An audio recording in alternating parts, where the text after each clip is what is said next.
नमस्कार. अधोक्षजचं लग्न इंदू बरोबर झाल्यामुळे मोठेबाई खूपच नाराज असतात. कारण त्यांना अधोक्षज मार्फत एखाद्या श्रीमंत पार्टीकडून मिळणारा हुंडा इंदू अधोक्षजची बायको झाल्यामुळे तो मिळालेला नसतो. आणि अशातच आता मोठ्याबाईंनी थेट गोपाळचं डोकं भटकवायचा विचार सुरू केलेला असतो. आणि अशातच आता मोठ्याबाईंनी समोरून येणाऱ्या गोपाळला आपल्याकडे बोलावलेलं असतं. गोपाळ म्हणत असतो, मोठ्याबाई, मी तुमच्याबरोबर नाही थांबू शकत, कारण माझं एक महत्त्वाचं काम आहे. त्यावर आता मोठ्याबाई म्हणत असतात, वा रे गोपाळ, लहान होतास तेव्हा माझ्या मागे मागे फिरायचास की मोठ्याबाई असं मोठ्याबाई तसं. आता डॉक्टर काय झालास तू शिकून, तर चार गोष्टी तुला जास्त कळतात असं दाखवायला लागलास का? म्हणजे आमची तुझ्या नजरेत काही किंमतच राहिली नाही का? त्यावर गोपाळ म्हणत असतो, मोठ्याबाई असं काहीच नाहीये, उगाच तुम्ही गैरसमज करून घेताय. खरंच मला काम आहे. त्यावर मोठ्याबाई म्हणत असतात, अरे कामं तर होत राहतील. मला हे म्हणायचं आहे की मला सांग, तू जो काही विचार करतोयस तो पक्का आहे ना? त्यावर आता गोपाळ म्हणत असतो, कसला विचार? त्यावर मोठ्याबाई म्हणत असतात, तुला मुंबईला जायचं आहे ना इंदूला घेऊन? त्यावर गोपाळ म्हणत असतो, कसले शब्द वापरताय तुम्ही? तुम्ही विसरताय का, इंदू आता तुमच्या मुलाची बायको आहे, तुमची सून, आणि मी तिला घेऊन मुंबईला जाऊ? हे बोलवतं तरी कसं तुम्हाला? त्यावर मोठ्याबाई म्हणत असतात, गोपाळ, मी तुला चांगलं ओळखते. अजूनही तुझ्या मनात इंदूचा विचार आहे आणि इंदूशिवाय तू राहू शकत नाही, कारण तुझं तिच्यावर मनापासून प्रेम आहे. आणि त्या उलट इंदूचंही तुझ्यावर जीवापाड प्रेम आहे. अरे अशी जीवापाड प्रेम करणारी माणसं, आणि महत्त्वाचं म्हणजे प्रेम पुन्हा मिळत नसतं. तू कशाला त्या अधोक्षजसाठी स्वतःचं प्रेम वाया दवडतोयस? घे त्या इंदूला आणि सोड कायमची विठूची वाडी, जा इथून मुंबईला. त्यावर आता मोठ्याबाईंना गोपाळ म्हणत असतो, वाह, अजूनही तुम्ही फाटक्यात पाय घातल्यागत वागत आहात. त्यावर लगेचच आता मोठ्याबाई म्हणत असतात, शब्दांचे खेळ करू नको आणि आमच्याशी बोलताना शब्द जपून वापर. आम्ही मोठ्याबाई आहोत. त्यावर मात्र गोपाळ म्हणत असतो, डोंबल्याच्या मोठ्याबाई तुम्ही. तुमच्यासारखी माणसं या विठूच्या वाडीत राहतात ना, हे खरंच विठूच्या वाडीतील लोकांचं दुर्भाग्य आहे. त्यावर आता मोठ्याबाई लगेचच बोलत असतात, गोपाळ, 4 पुस्तकं जास्त वाचलीस म्हणून तुला जास्तीचं ज्ञान आलं असं गोष्ट नाहीये. लक्षात ठेव, आम्ही कमी शिकलो असो किंवा अशिक्षित असो तरी आम्हाला कळतं, व्यावहारिक ज्ञान आम्हाला तुझ्यापेक्षा जास्त आहे. मी सांगते तसं कर.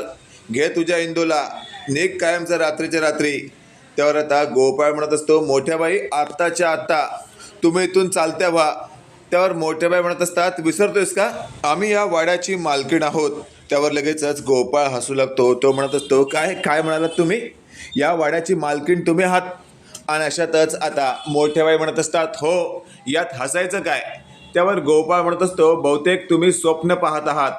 लक्षात ठेवा, जर इंदूने मनात आणलं ना, तर तुम्हाला या वाड्यात एक क्षणही थांबता येणार नाही. पण तुमचं नशीब चांगलं की इंदूसारखी मुलगी तुम्हाला सून म्हणून भेटली. ती तुम्हाला इथून कुठेच जाऊ देणार नाही, कारण तो तिचा चांगुलपणा आहे. मी जर मनात ठरवलं ना, तर मोठ्याबाई, एकच गोष्ट लक्षात ठेवा, तुम्हाला इथून आत्ताच्या आत्ता बाहेर काढू शकतो. हे वाक्य ऐकल्यावर मोठ्याबाई म्हणत असतात, तू तर माझ्या मागेच लागला रे. हे बघ, मला तुझ्याशी भांडायचं नाही आहे. मला तुझी बाजू घेऊन मला तुला हे समजवायचं आहे की तू तुझं प्रेम का नाकारतोयस. तुझं प्रेम आहे ना इंदूवर, मग घे ना तिला, जा ना या वाड्यातून. त्यावर आता मोठ्याबाईंना थेट गोपाळ म्हणत असतो, म्हणजे मी तुम्हाला इथे नकोय तर मी तुम्हाला अडचण ठरतोय का? त्यावर आता आपण पाहतोय थेट मोठ्याबाई म्हणत असतात, हे बघ, मला तुझ्याशी वाद घालायचा नाहीये. तू जर माझं ऐकणार नशील ना, तर विषय इथल्या इथं सोडून दे. त्यावर गोपाळ म्हणत असतो, नाही नाही नाही, अजिबात विषय मध्ये सोडायचा नाही. याआधीही कित्येक वेळेला तुम्ही असंच केलं. आणि अशातच आपण पाहतोय आता मोठ्याबाईंनी थेट तिथून काढता पाय घेतलेला असतो आणि त्याने लगेचच आपली बॅग भरून चालत्या झालेल्या असतात. आणि लगेचच आता गोपाळ समोरच असलेले कंपासामधलं रुमाल आणि सगळं काही बॅग वगैरे शर्ट घालून तयार होत असतो.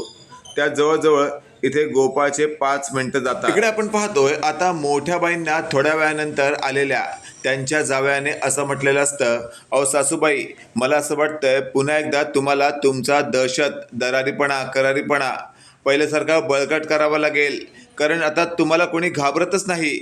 असं वाटतं तुमच्याकडे पाहिल्यावर तुम्ही सर्कशीमध्ये काम करताय, तुम्ही जोकर दिसताय.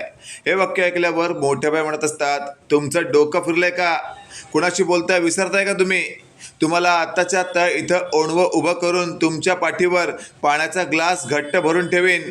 तो जर पडला तर तुम्हाला चापकाने फटके देईन, लक्षात ठेवा.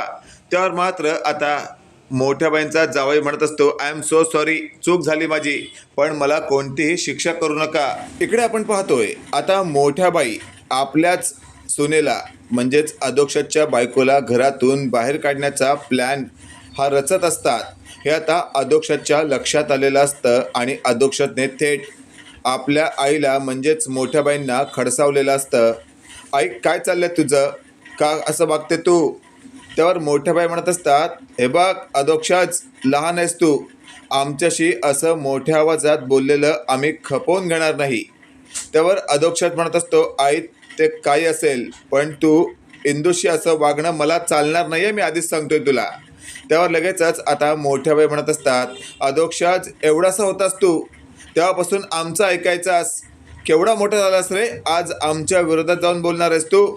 त्यावर अधोक्षज म्हणत असतो, हो, कारण आता तुला योग्य अयोग्य नेमकं कळतं की नाही तेच मला कळत नाही. माणुसकीच्या नात्याने तू कधी कोणतंच पाऊल उचलत नाही, फक्त प्रत्येक गोष्टीत तुझा हा स्वार्थच पहिला दिसतो. त्यावर मात्र आता थेट मोठ्याबाई म्हणत असतात, तू ना आता हल्ली फक्त आणि फक्त स्वतःच्या बायकोचा बैल झाला आहेस. त्या व्यतिरिक्त तुला आई बाकी व्यतिरिक्त नातं कळत नाही का? त्यावर आता मोठ्या बाईंना थेट अधोक्षजने असं म्हटलेलं असतं, इंदूला कोणताही त्रास झालेला मला सहन होणार नाही. मी तुला आधीच सांगतोय, यापुढे जर इंदूच्या विरोधात तू कोणताही डाव रचण्याचा प्रयत्न केलास ना तर गाठ माझ्याशी आहे. मी तुला यापुढे माझं थोबाड दाखवणार नाही, कायमचा निघून जाईन मी. हे वाक्य ऐकल्यावर मोठ्या बाईंना एकच धक्का बसतो आणि त्या बोलू लागतात, अधोक्षज काय बोललास तू हे? असं बोलताना तुला माझा विचार मनात नाही आला का?